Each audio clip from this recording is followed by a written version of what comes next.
नमस्कार दोस्तों, स्वागत है आपका बेखबर न्यूज यूट्यूब चैनल पर, जहां आपको मिलती है सबसे पहले और सबसे भरोसेमंद जानकारी सरकारी नौकरियों, सरकारी योजनाओं की। तो चलिए दोस्तों, आज की जानकारी की ओर बढ़ते हैं। आज हम बात करने वाले हैं उत्तराखंड में शिक्षकों के लिए आई एक बहुत बड़ी भर्ती के बारे में। जी, ये उत्तराखंड लोक सेवा आयोग मतलब यूकेपीएससी ने निकाली है और पद हैं लेक्चरर के। हाँ, उत्तराखंड विशेष अधीनस्थ शिक्षा सेवा परीक्षा 2025। नाम थोड़ा लंबा है। बिल्कुल, पर जो मौका है वो बहुत बड़ा है। ये भर्ती सामान्य और महिला दोनों शाखाओं के लिए है और कुल मिलाकर 800 से भी ज्यादा पद हैं। तो ये एक शानदार मौका है, इसमें कोई शक नहीं है। तो आज के इस चर्चा में हम सभी जरूरी बातों को एक एक करके समझेंगे। कौन आवेदन कर सकता है, जरूरी तारीखें क्या है और आवेदन करना कैसे है। चलिए शुरू करते हैं। तो सबसे पहले वो तारीखें जान लेते हैं जिनका मतलब सबसे ज्यादा ध्यान रखना है। हाँ, क्योंकि ये सबसे जरूरी होती हैं। देखिए, विज्ञापन आया है 30 दिसंबर 2025 को। ठीक है। और ऑनलाइन आवेदन ठीक अगले दिन मतलब 31 दिसंबर 2025 से शुरू हो जाएंगे। अच्छा, मतलब बिल्कुल भी इंतजार नहीं करना है। बिल्कुल नहीं। और ये चलेंगे 20 जनवरी 2026 तक। रात 11:59 तक है ना? जी, और परीक्षा शुल्क जमा करने की आखिरी तारीख भी वही है, 20 जनवरी। तो मतलब सिर्फ 20-21 दिन का ही समय है। ये तो बहुत ज्यादा नहीं है। नहीं है। इसीलिए हमारी पहली सलाह यही है कि आखिरी तारीख का इंतजार बिल्कुल ना करें। सही बात है, सर्वर डाउन हो जाता है, पेमेंट में दिक्कत आती है। हाँ, और एक अच्छी बात यह है कि आवेदन पत्र में सुधार का मौका भी दिया गया है। अच्छा, करेक्शन विंडो। जी, 28 जनवरी से 6 फरवरी 2026 तक। लेकिन इस पर पूरी तरह निर्भर नहीं रहना चाहिए। मतलब कोशिश करें कि पहली बार में ही सब सही भरें। बिल्कुल।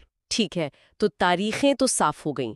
अब आते हैं उस बात पर जिसने सबका ध्यान खींचा है, पदों की संख्या। 808 पद। यह सच में एक बहुत बड़ा नंबर है। और ये पद 2 शाखाओं में बटे हैं, जैसा हमने बताया। सामान्य शाखा में 725 और महिला शाखा में 83। यहाँ पर जो सबसे दिलचस्प बात है वो है विषयों के हिसाब से पदों का बंटवारा। हाँ, मैंने भी देखा, सामान्य शाखा में सबसे ज्यादा पद 111 नागरिक शास्त्र के हैं। जी, सिविक्स के। ये थोड़ा चौंकाने वाला है। हाँ, आमतौर पर हिंदी, अंग्रेजी या विज्ञान में ज्यादा पद होते हैं। सही कहा। नागरिक शास्त्र के बाद हिंदी में 78, फिर भौतिक शास्त्र में 73 और अर्थशास्त्र में 72 पद हैं। तो इसका कोई खास मतलब निकाला जा सकता है? क्या ये दिखाता है कि राज्य के स्कूलों में सामाजिक विज्ञान के शिक्षकों की बहुत ज्यादा कमी है? ये एक बहुत बड़ी संभावना है। या फिर ये भी हो सकता है कि राज्य की शिक्षा नीति में सामाजिक विज्ञान को ज्यादा महत्व दिया जा रहा हो। ये भी एक एंगल है। इसके अलावा इतिहास, भूगोल, समाजशास्त्र, कला, कॉमर्स, कृषि, इन सब के भी पद हैं। और महिला शाखा में? महिला शाखा में सबसे ज्यादा 14 पद अंग्रेजी के हैं, फिर 12 अर्थशास्त्र के और 10 हिंदी के हैं। एक बात और ध्यान देने वाली है कि ये संख्या घट या बढ़ सकती है। जी, ये नोटिफिकेशन में साफ साफ लिखा होता है। ठीक है, अब उस सबसे बड़े सवाल पर आते हैं जो हर कोई जानना चाहता है कि कौन आवेदन कर सकता है। बिल्कुल, योग्यता क्या है? देखिए, ये इस पूरी प्रक्रिया का समझिए दिल है। सबसे पहले तो पद का नाम है प्रवक्ता यानी लेक्चरर। और वेतनमान? ये लेवल 8 का वेतनमान है। 47,600 रुपए से शुरू होकर 1,51,100 रुपए तक। अरे वाह, ये तो बहुत ही अच्छा पे स्केल है। जी, ये बहुत आकर्षक वेतन है।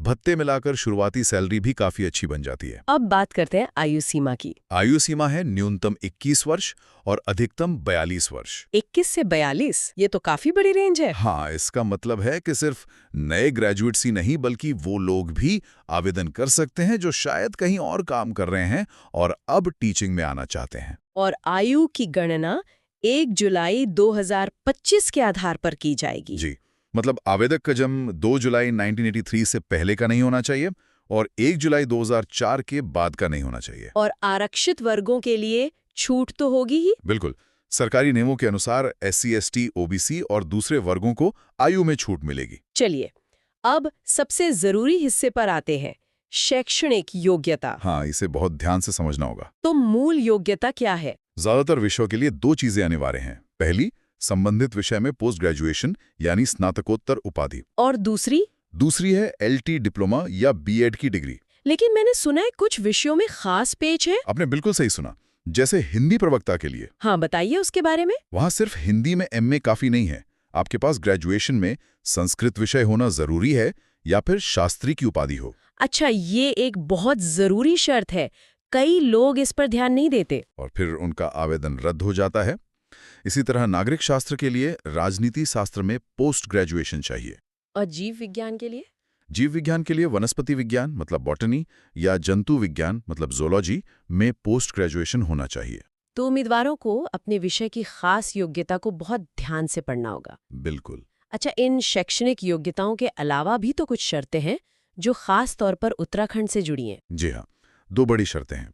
पहली तो यह कि आवेदक ने अपनी हाई स्कूल और इंटरमीडिएट की शिक्षा उत्तराखंड राज्य में मौजूद किसी मान्यता प्राप्त संस्थान से ही पूरी की हो। ये तो एक तरह की डोमिसाइल शर्त हो गई, शिक्षा के आधार पर। बिल्कुल। इसका मकसद राज्य के छात्रों को प्राथमिकता देना है। लेकिन इसमें कुछ छूट भी तो है। हाँ, जो सैनिक या अर्धसैनिक बलों के कर्मी हैं और उत्तराखंड के मूल निवासी हैं लेकिन पोस्टिंग की वजह से बाहर तैनात हैं, उनके बच्चों को इस शर्त से छूट दी गई है। ठीक है, और दूसरी शर्त? दूसरी शर्त है उत्तराखंड के किसी सेवा योजन कार्यालय मतलब एम्प्लॉयमेंट ऑफिस में रजिस्ट्रेशन। और ये रजिस्ट्रेशन कब तक हो जाना चाहिए? आवेदन की जो आखिरी तारीख है यानी 20 जनवरी 2026, उस तारीख तक या उससे पहले आपका रजिस्ट्रेशन हो जाना चाहिए। ये छोटी छोटी बातें हैं पर बहुत जरूरी हैं। यही तो उम्मीदवार की जागरूकता का टेस्ट है। बिल्कुल। तो मान लीजिए एक उम्मीदवार इन सभी शर्तों को पूरा करता है। अगला कदम है आवेदन की प्रक्रिया। ये पूरी तरह से ऑनलाइन है। वेबसाइट है psc.uk.gov.in या ukpsc.net.in। और आवेदन शुल्क के बारे में कुछ बताइए। हाँ, शुल्क की संरचना भी अलग-अलग है।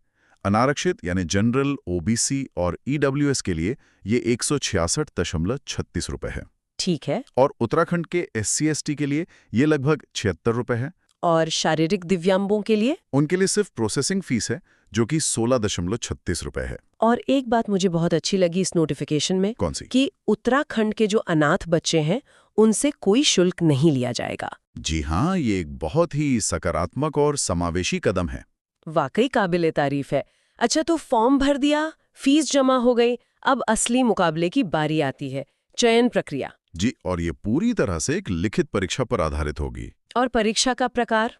ये ऑब्जेक्टिव टाइप होगी। हर विषय के लिए एक अलग पेपर होगा। लेकिन यहाँ जो सबसे बड़ी और मैं कहूँगी निर्णायक चीज है वो है नेगेटिव मार्किंग। आपने बिल्कुल सही पकड़ा, नेगेटिव मार्किंग होगी। हर गलत जवाब के लिए उस सवाल के कुल अंकों का 1/4 मतलब 1/4 अंक काटा जाएगा। और ये एक ऐसी चीज है जो पूरी परीक्षा की रणनीति को बदल देती है। सही बात है।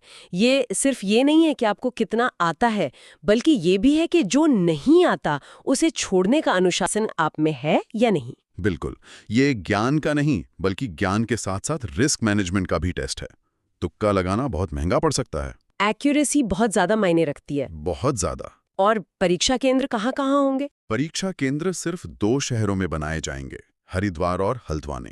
बस 2 ही शहरों में? जी, और नोटिफिकेशन में ये भी लिखा है कि अगर आवेदक कम हुए तो परीक्षा सिर्फ हरिद्वार में होगी। तो मतलब राज्य के दूर दराज के इलाकों के उम्मीदवारों को यात्रा की योजना पहले से ही बनानी होगी। हाँ, ये जरूरी है। और एक और बात, प्रवेश पत्र यानी एडमिट कार्ड डाक से नहीं भेजे जाएंगे। उन्हें आयोग की वेबसाइट से ही डाउनलोड करना होगा। बिल्कुल। ठीक है। अंत में कुछ खास निर्देशों पर भी बात कर लेते हैं। हाँ, ये भी बहुत जरूरी है। जैसे एक बहुत जरूरी बात उन लोगों के लिए है जो 2024 की भर्ती के लिए पहले ही आवेदन कर चुके हैं।